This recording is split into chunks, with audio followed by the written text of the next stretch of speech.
Hola gente, hoy vamos a cambiar un poco de escenografía, nos vamos a ir para el Museo de Farmacobotánica de la Facultad de Farmacia y Bioquímica de la Universidad de Buenos Aires y ahí lo voy a entrevistar al profesor doctor Marcelo Luis Wagner, que además de ser mi viejo, es el director de este museo y es una persona que dedicó toda su carrera al estudio de plantas medicinales, incluyendo aquellas de las cuales se pueden extraer sustancias psicoactivas, como la cannabis. Y es por ahí por donde va a ir esta entrevista. Vamos a hablar sobre el uso terapéutico de la marihuana, sobre cómo se comparan sus efectos con los de otras drogas, incluyendo aquellas que son legales, como el tabaco y el alcohol, y por supuesto vamos a debatir sobre la legalización o no de la compraventa de marihuana y de otras drogas para uso recreativo y sobre una eventual regulación de su producción.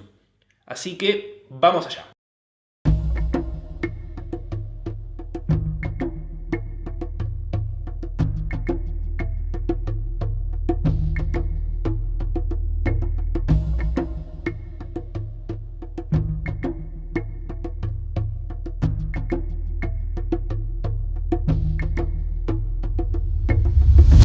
¿Cómo está la situación actualmente de la cannabis medicinal?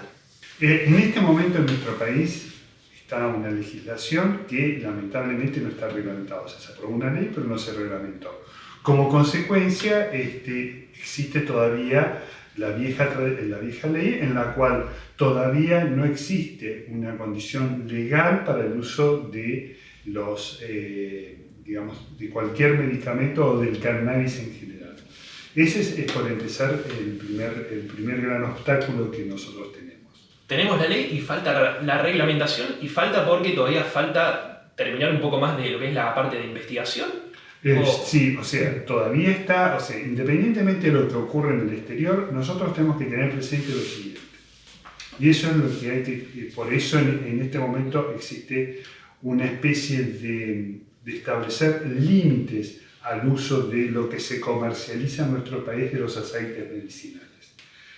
En primera etapa, nosotros no sabemos cuál es la planta que tenga las características para ser utilizada en la producción de los aceites medicinales. Es decir, en nuestro país circula una gran cantidad de semillas, de las cuales muchas de ellas han sido diseñadas para producir altos niveles de tetrahidrocannabinoles, que vendrían a ser la parte alucinógena del cannabis. Lo que nosotros diríamos, la parte que nosotros no deseamos o indeseable del cannabis, que es justamente lo que la mayoría de los que usan el cannabis como recreativo buscan, Claro. Que tenga altos niveles de tetrahidrocannabinoles. Nosotros lo que queremos son los cannabidioles, es decir, que tener plantas que produzcan una alta concentración de cannabidioles y prácticamente cero, es imposible, pero digamos una cantidad muy mínima de tetrahidrocannabinoles. Bueno, eso que planteas es un poco, porque hay gente que piensa que por ahí lo que es marihuana para uso terapéutico es exactamente, es un porro como el que usa la persona, digamos, en la calle por cuestión recreativa, pero no es lo mismo, digamos. No es lo mismo, porque justamente los cannabis, si bien metabólicamente están dentro de la misma línea, o sea, son compuestos similares que siguen una misma ruta metabólica, lo que nosotros tenemos es que los cannabinoles tienen una acción farmacológica determinada y actúan sobre determinadas regiones del sistema nervioso central que se favorecen o digamos ayudan al control de las epilepsias refractarias, aquellas especialmente refractarias, son aquellas que no son, digamos, la medicación actual no logra equilibrarlas o, digamos, no digo curarlas, sino controlarlas, en el término. Entonces, no sirven para controlarlas. Entonces, estos cannabinoides y cannabidioles fundamentalmente actuarían favoreciendo justamente el control de estas patologías, generando una mejor calidad de vida de los pacientes, ¿sí? Eso que es lo que se está buscando. Que es como una especie de efecto, digamos, de depresor, digamos, No, lo que hace es un control, actúa sobre determinados receptores que controlan que, digamos, la transmisión nerviosa no sea así, digamos, que produjera esos una especie de sensibilización. No, te normaliza digamos, cuando vos tenés un ataque epiléptico, todos tus músculos se contraen y tu lengua se va para atrás. O sea, ese es el problema. Y empieza a espumar y todo. O sea, no logras sensibilizar a la persona, ¿no? O sea, no logra relajarse la persona. Lo que hace el tetrahidrocannabinol es que justamente cuando se produce ese cortocircuito, es como si vos le metieras una especie de aislante para que no se produzca ese cortocircuito. Entonces la persona funciona normal. No es que te cambia, o sea, que vos lográs algo. No, lográs que la persona no produzca esas alteraciones epilépticas. En una persona que no tiene epilepsia refractaria o alguna cosa parecida, ¿qué generaría este tipo, digamos, Nada. Nada. O sea, no te digo nada, sería como si vos dijeras,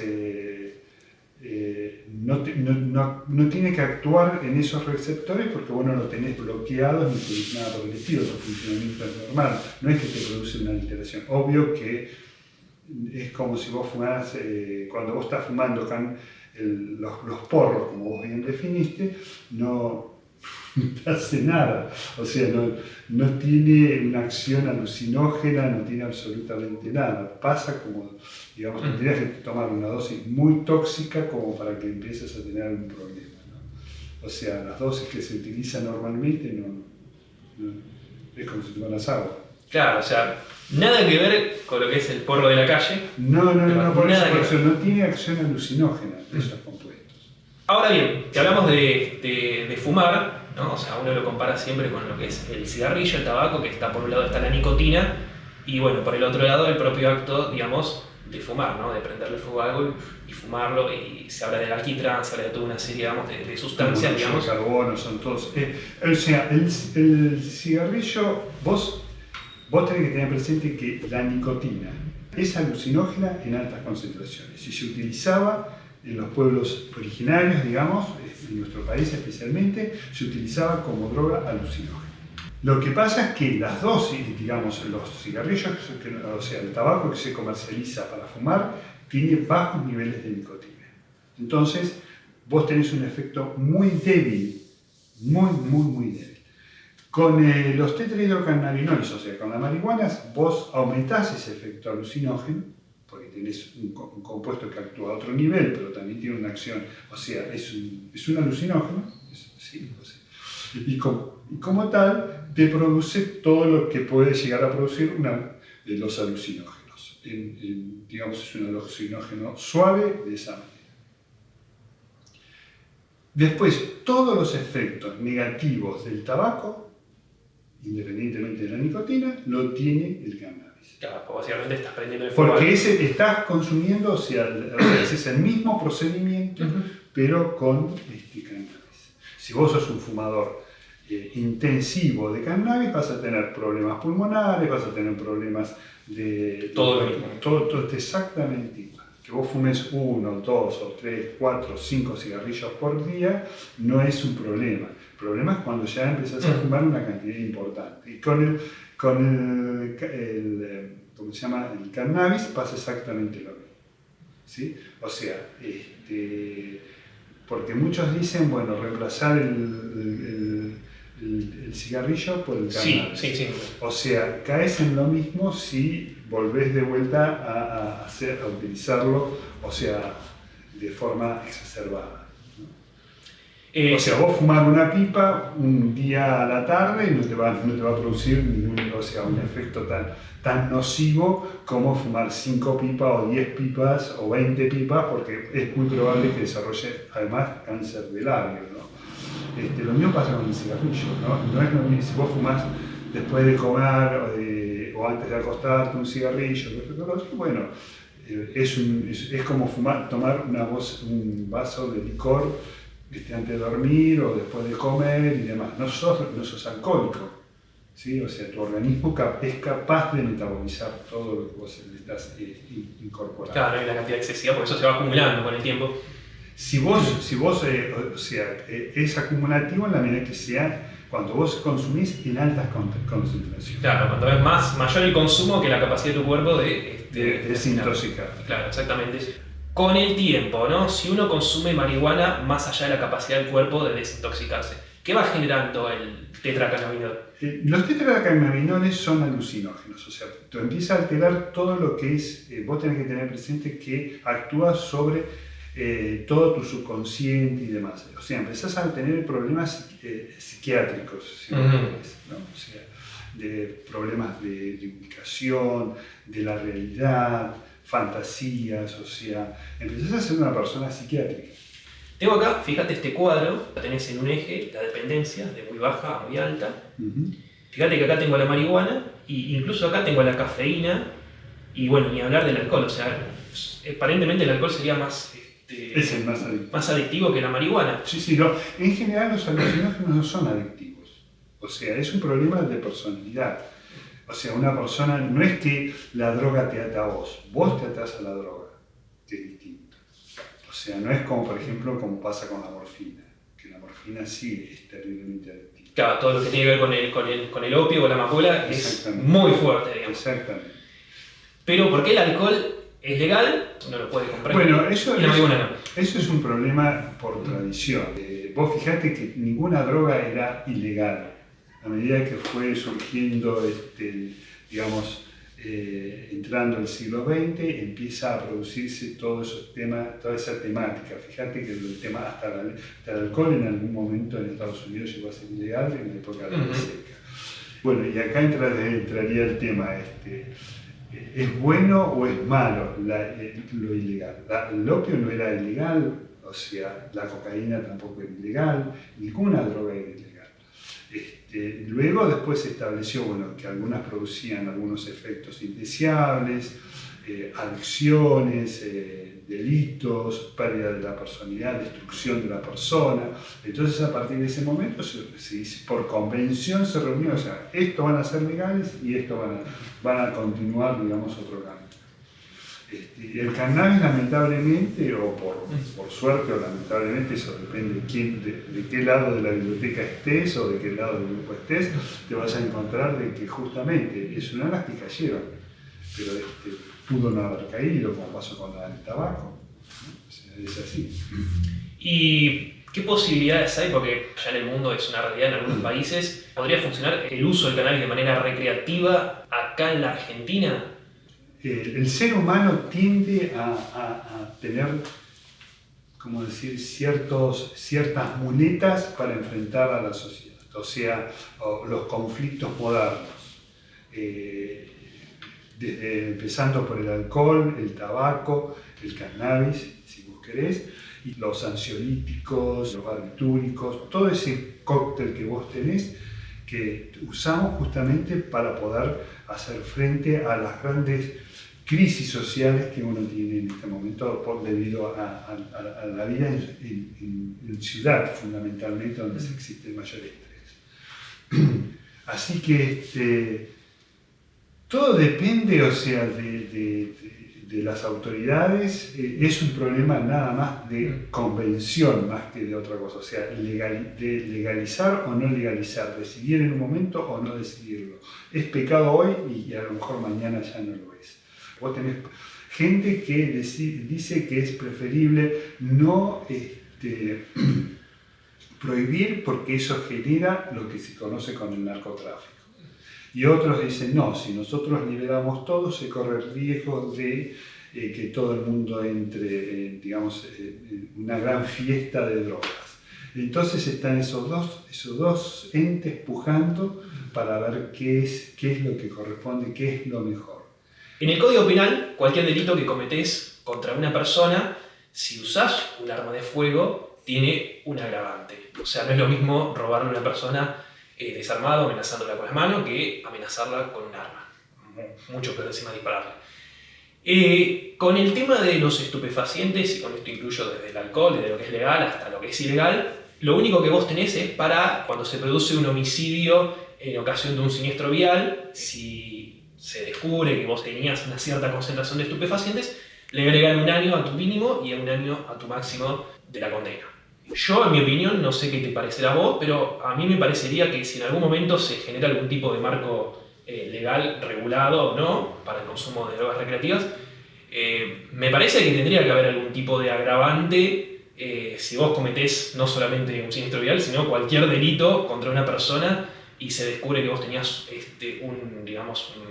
una determinada cantidad de droga. Porque la realidad es que justamente en muchas ocasiones te vuelven más impulsivo, te vuelven más paranoico, te pueden volver más violento.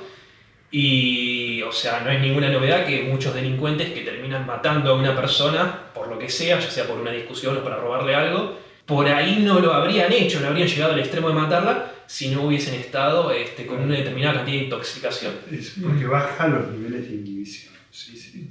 No, o sea, yo considero de que especialmente algunas drogas como las que uno llamaría tipo estimulantes y demás, esas sí, o sea, son agravantes.